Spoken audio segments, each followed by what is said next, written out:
So I'm here with Toby, and Toby's from Microsoft, and Toby's going to tell us a little bit about what Microsoft is doing in terms of social media and services. Okay.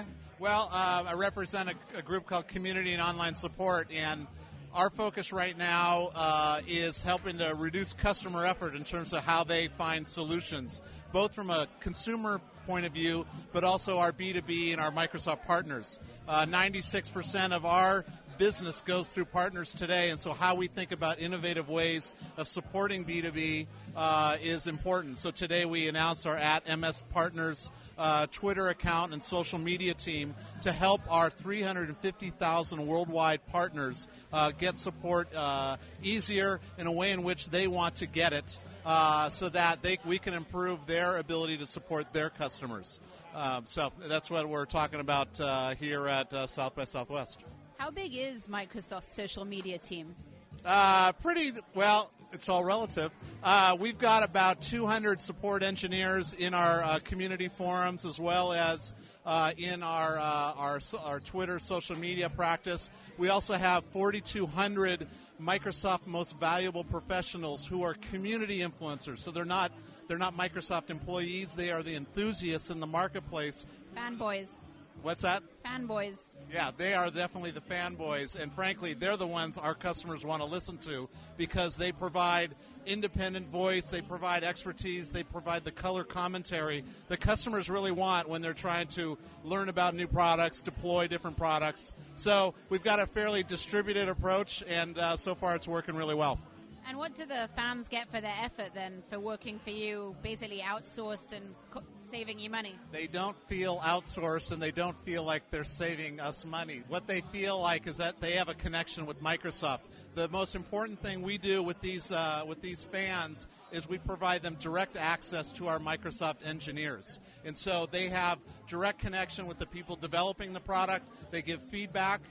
They feel so overwhelmed with joy of the type of feedback they give and how that manifests itself into the next product. So, like I said, in the end, the customer benefits because these people, because they have such a strong connection with Microsoft, we're able to improve their presence and their reputation in community, and they just love doing it. So we award 4,200 of those people every year.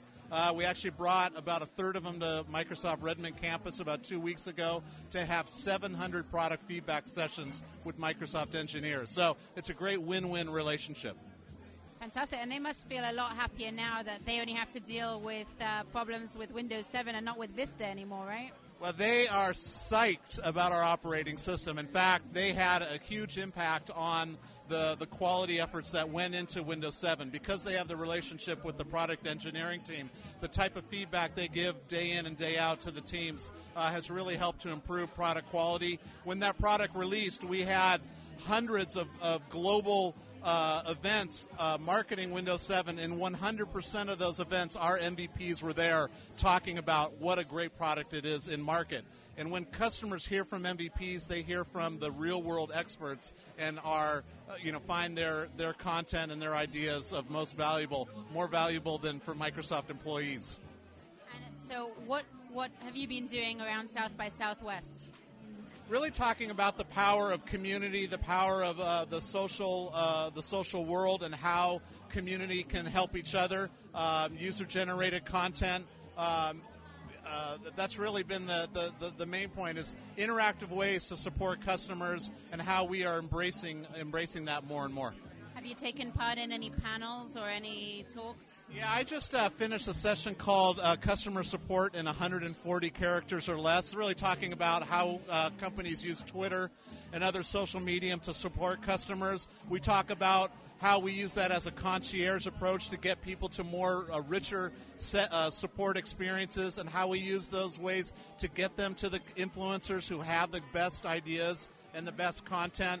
So I was there with HP, with Comcast, and we probably had an audience of about 200 people who come from customer service, customer support-oriented roles, thinking about how support is no longer a cost to a company, but how you use it in such a way to extend brand and overall value to the company.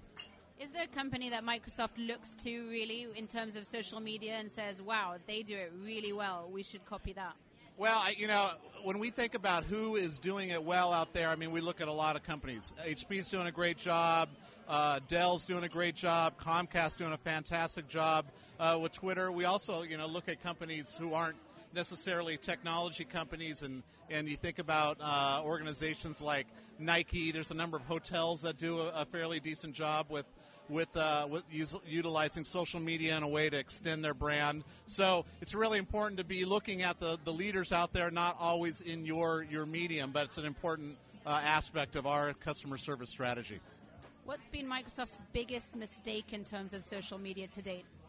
The biggest mistake, I'm not going to go there. I think, it's all learning. It's all so new. And so what I would say is you have to go in with an attitude of being really transparent.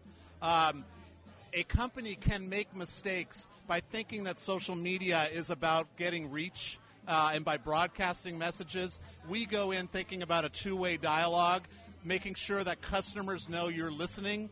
And if you go in with that attitude, you'll have a winning solution. But, we've had our bumps and bruises along the way, but we've gone in with that kind of two-way dialogue, and that's really helped us. Great. Well, thank you very much for your time. I know you're not going to tell me anything about the Windows 7 phone announcement that's coming up this week, are you? I am not, but there's a lot. So look at our Mixed Developers Conference, and you'll hear a lot about what's going on there. Okay. Well, thanks very much for your time. Have a good show.